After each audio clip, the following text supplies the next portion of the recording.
thing. I don't know if you know I'm a part of this reality TV show. So they were supposed to bring their camera crew, but I told them let's make it less of that because it's for tempo. Let's scale that back and let me just do a Travis cam and just record some stuff. Yeah. I didn't want to overcrowd the space because people can get people. I understand. You got the Oh yeah.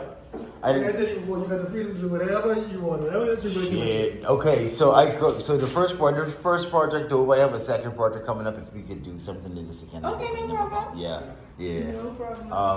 I could put this in right here. I could put this right here. It should be fine. Hold that. Is it starting? Let's see. Give me a little bit of a hard time.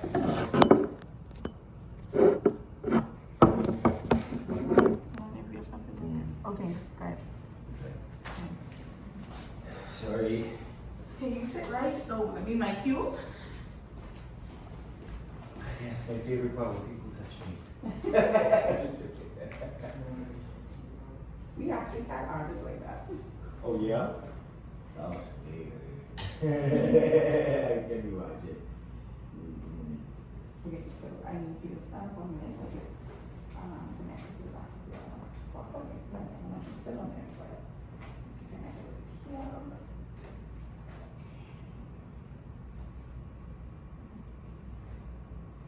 And then like this.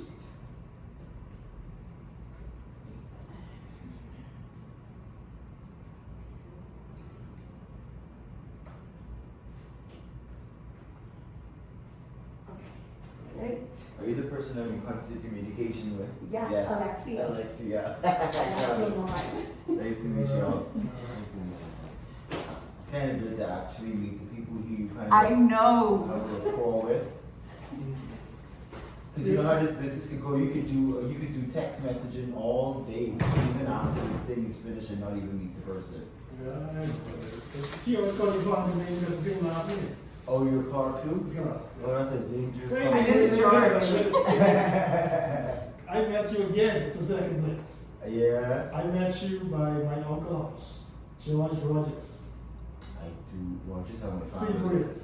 Yeah, Rogers, that's me, I Rogers too. Oh, you related to me?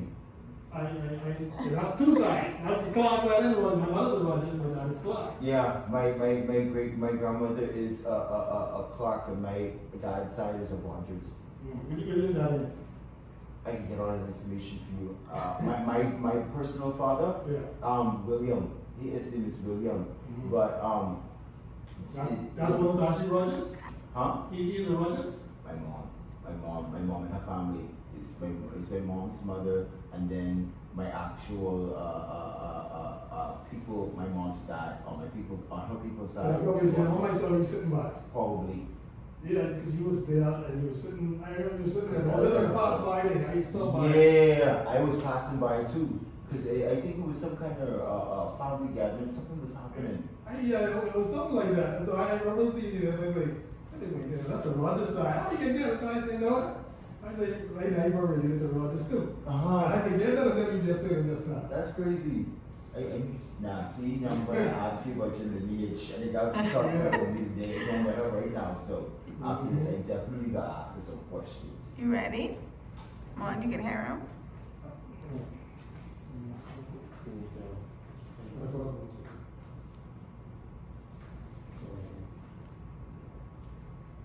Say something on the mic.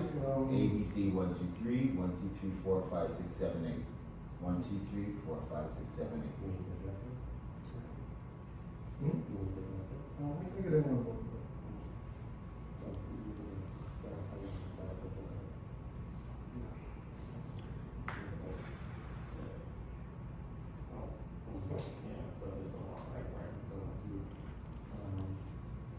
So Travis, so you know, like we work with Temple and we have our own company, 242NextLevel.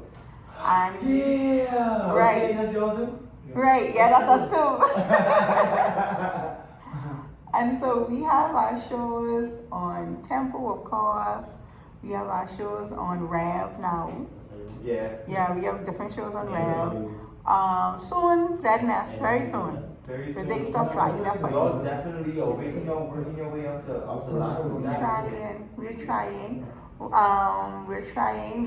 to get on TTT with everything stalling Trinidad, and we have our gospel shows on CGTV now. So we're trying to get there. But yes, Trying is when you ain't even reach over the finish line. Y'all reach over the finish line several times with several different things. Y'all do it real good. No, but you know, it's working with companies is they're very slow. And it's very, very, Like very. we made it on Xanax from last year, then we had to wait till after election, then we had to wait till after Clinton situation. So now we're about to come out again. yeah, it's very political. Yeah. And that's how all the islands is. Yeah, can you imagine? So we was close on Trinidad. We had I know we have CGTV. I've heard of CGTV. And then it's the next channel on Trinidad too. M&E TV. METV, like that.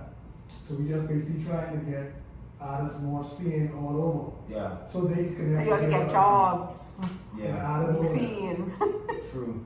But it's hard. It's like, I didn't watch you singing from, I think it was 2010, what? Yeah.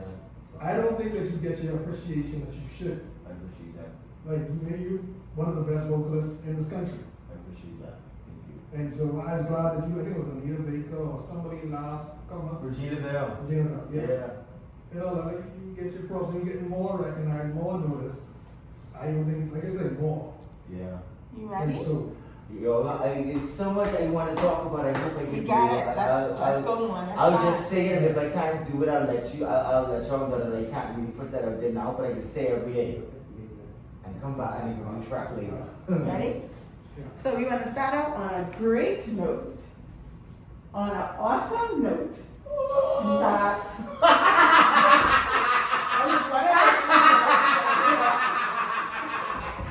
That's so crazy. Mr. Travis Clarke. On that show, Rev Up. Yeah. Your video, Last Gun, is our #1 video. And we wanted to memorialize that with a little memento. We feel like the artist really don't get enough. And although this is just a small token of appreciation, this is all we can give you. We wish we could give you more because you guys deserve more. We want to tell you keep going. We see it. Other people see it. It may not feel like it sometimes, or it may cry, but we see it and we love what you're doing, and we want to continue to be that visionary, that out of the box artist, that doesn't fit into the mold, that's always breaking boundaries. We want you to keep going, okay, hon? So this is from 242 Next Level. I'm Rev. And we want to thank you for being you. And keep going. Thank you so much. Bitches! I'm just joking. Thank you so much. This is yeah. And you got me. that's just the start. It's hard to get me. Yeah. That's just the start. We're sure we're going to be giving you more of these in the future. Thank you, and I'm sure you guys will be along to join me on whatever ride I take you guys on. So I can't wait to kind of continue to share.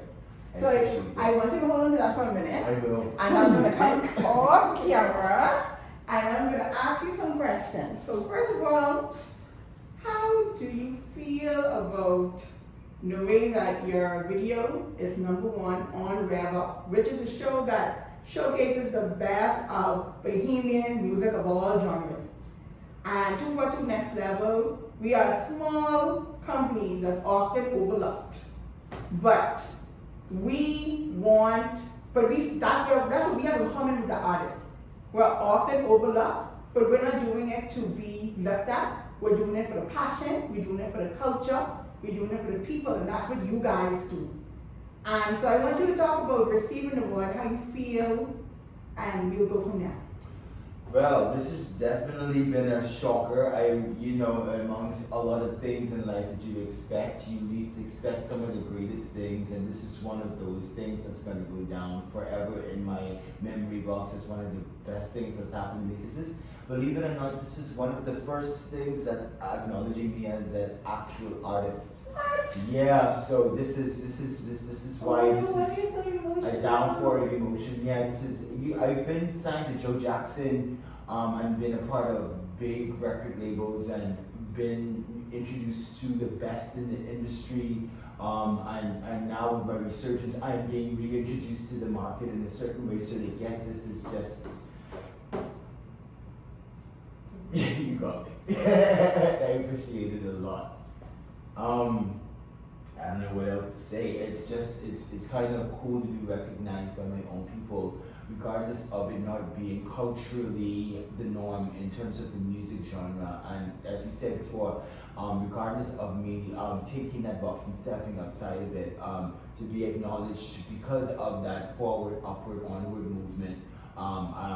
It's kind of it's exactly what the doctor ordered, because especially with my new projects coming out and everything that's happening in terms of me about to be signed to a big major record label soon.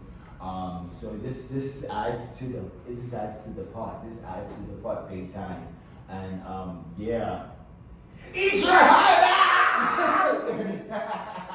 We call it the Baja movement, that's what we call it, when we showcase every aspect of Bahamian culture, not just the things that people are used to, but every single achievement that Bahamian is making. And on that note, talk to us about your video last time. Like, that is very different. Like, what inspired it? Where did you shoot it? Talk to us about that. Well, the video was shot in Shanghai, China. I was there during my tour. The video pretty much came about during the time in America that there was a lot of mass shootings happening. The pinnacle of that was when George Floyd when there was this incident with the guy George Floyd. Even though there weren't literal guns involved in it, the presence of guns were there. Hence the reason why he surrendered the way that he did. And I want to kind of put an end to well, let me not put an end to it, because I'm not God, I can't put an end in anything, but at least let me add my voice to the chorus of people that saying, let's stop gun violence at large. So that's what this song is about. It's about honoring their memories as well, and that's really in the middle of the song when I go into this vocal bridge thing where it's just the voice and it's just almost like a choir of yeah, I appreciate that. That part was, as you saw, I had a bunch of dancers. They were all dressed in white, but then there was this one dancer dressed in red. Those dancers dressed in white represent the spirits that were lost, and the blood represents the blood that was the red represents the blood that was shed. Every aspect of everything that I do comes with complete thought, and everything is very intentional. I'm very intentional about my art because of the politics behind it as well. Sometimes it's good for artists to make their voices known, but if their voices are known with a purpose, then like this is made in 2019, and here we are in 2026, and it survives, you know, and the message was not lost, and so that's what we make music for. Yes. We take that Yeah. for a minute. Hey, Okay. that's so great. Now you open up the well. That's right here. Trust me, I find that video in the middle of the night out there searching for the email out. And when I saw that, I pull it aside, come over and say, listen, this one of the most amazing the email out videos. I see this, the visual aspect of that. Like, people need to see that more. And that's what we try to do. Like, even if you create videos, as a Caribbean artist, spending your money is kind of hard producing videos. Tell me about it. So, like, years later, people be seeing it on the record, and we want to look for the whole Caribbean. Yeah. And all that. So, your money, don't feel like it, I wouldn't say go to waste, but it's not that appreciated. I understand completely what you're saying. And in that regard, I feel like it was, I always say, whether my music is looked at or it's overlooked, the core purpose is to find that purpose and utilize that voice to exploit that purpose. You know, you really can't really exploit your purpose. You can just showcase it, but in art world we exploit it. We kind of that's what the industry is all about. Kind of, you know what I mean? And you can probably cut that out because it's some exciting information you don't need to know about. But But yeah, that's what we do it for. And sometimes it's not even for the accolades. It's just to get the message out because it's heavy on that. That with the George Floyd thing, I'm sure as a it had a cultural ripple effect where it weighed on the hearts of a lot of people. And that was just my way. Last time was just another avenue of expressing my disappointment in the system. Right. So what kind of artist is Travis? Does Travis have a genre, or is Travis just the artist? I like the last part. It's Travis Clarke is pretty much the artist because regardless of my new project that's coming out, Breathe Again, I have about 6 songs in it. Every song is of a different genre, and I made it a point not just to be sequestered to a box. Right. I wanted to make a point that, like Michael Jackson did, he exploited every facet of music, whether it was jazz, whether it was funk, whether it was pop, whether it was rock, whether it was R&B. Each facet that made up the kaleidoscope of the hue that made up Michael Jackson was all circled around music and not just the genre. So I like to explore it in that way too. I like to see it like that. It's funny you say that you are in the spirit, because Lamont came up with this idea that we wanted to run by you. I actually was supposed to do this off camera, but I think it's better I'm doing it on camera. We came up with this thing where we want to actually create a documentary about you, and it's called Breathe Again.